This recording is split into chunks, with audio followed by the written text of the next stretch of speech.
ਇੱਕ ਤਾਂ ਬਿਲਕੁਲ ਸਾਫ ਸੁਥਰਾ ਪਾਣੀ ਲੈਣਾ ਵਾ, ਜਿਹਦਾ pH ਲੈਵਲ ਡਾਊਨ ਹੋਵੇ।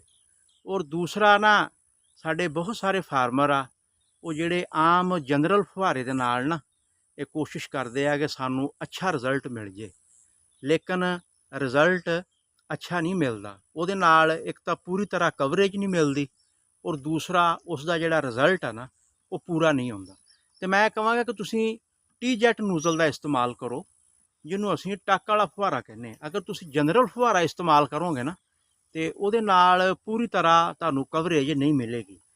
ਅੱਛਾ, ਜਦੋਂ ਤੁਹਾਡੀਆਂ ਜੜੀ ਬੂਟੀਆਂ ਪੂਰੀ ਤਰ੍ਹਾਂ ਮਚਿਓਰ ਹੋ ਜਾਣ ਨਾ, ਪੂਰੀ ਤਰ੍ਹਾਂ ਉੱਗ ਆਉਂਦੀਆਂ, ਔਰ ਤੁਹਾਨੂੰ ਨਜ਼ਰ ਆਉਣ ਲੱਗ ਪੈਂਦੀਆਂ ਕਿ ਜੜੀ ਬੂਟੀਆਂ ਨਾ ਪੂਰੀਆਂ ਮਚਿਓਰ ਹੋ ਗਈਆਂ, ਤੇ ਫਿਰ ਤੁਸੀਂ ਨਾ 80 ਗ੍ਰਾਮ ਤੋਂ ਲੈ ਕੇ 100 ਗ੍ਰਾਮ ਫੀ ਕਿੱਲਾ ਬੈਨਸਲਫੂਰਾਨ 12% WW ਔਰ ਬਿਸਪੈਰੀਪੈਕ 18% WW, ਇਹ ਬਹੁਤ ਸਾਰੀਆਂ ਕੰਪਨੀਆਂ ਨੇ ਬਣਾਏ ਹੋਏ ਆ। ਅੱਛੀ ਕੰਪਨੀ ਦਾ ਲੈ ਕੇ ਨਾ ਤੁਸੀਂ ਇਸ ਦਾ ਅੱਛੇ ਤਰੀਕੇ ਨਾਲ ਮਹਿਲੂਲ ਤਿਆਰ ਕਰ ਲੈਣਾ।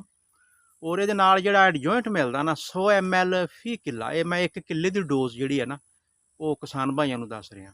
ਐਡਜੋਇੰਟ 100 ml ਔਰ ਦੂਸਰਾ ਜਿਹੜਾ ਪਾਊਡਰ ਫਾਰਮ ਆ ਨਾ ਬੈਨਸਲਫੂਰਾਨ ਔਰ ਬਿਸਪੈਰੀਪੈਕ, ਉਹ 80 ਗ੍ਰਾਮ ਤੋਂ ਲੈ ਕੇ 100 ਗ੍ਰਾਮ, ਇਸ ਦਾ ਅੱਛੇ ਤਰੀਕੇ ਨਾਲ ਤੁਸੀਂ ਮਹਿਲੂਲ ਤਿਆਰ ਕਰ ਲੈਣਾ, ਔਰ ਇੱਕ ਹੀ ਡੱਬੇ ਦੇ ਵਿੱਚ ਤਿਆਰ ਕਰ ਲਿਆ ਜੀ।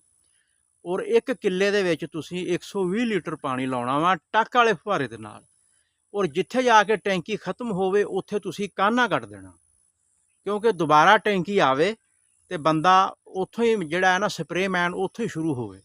ਅਗਰ ਤੁਸੀਂ ਪਾੜੇ ਕਰੋਗੇ ਤੇ ਫਿਰ ਦੁਬਾਰਾ ਤੁਹਾਨੂੰ ਕਰਨੀ ਪਏਗੀ, ਖਰਚਾ ਵੱਧ ਜਾਏਗਾ, ਜਾਂ ਤੁਹਾਡੀ ਜੜੀ ਬੂਟੀ ਨਹੀਂ ਮਰੇਗੀ, ਤੁਸੀਂ ਦੁਬਾਰਾ ਨਹੀਂ ਕਰੋਗੇ ਔਰ ਤੁਹਾਡੀ ਪੈਦਾਵਾਰ 'ਤੇ ਅਸਰ ਪਊਗਾ।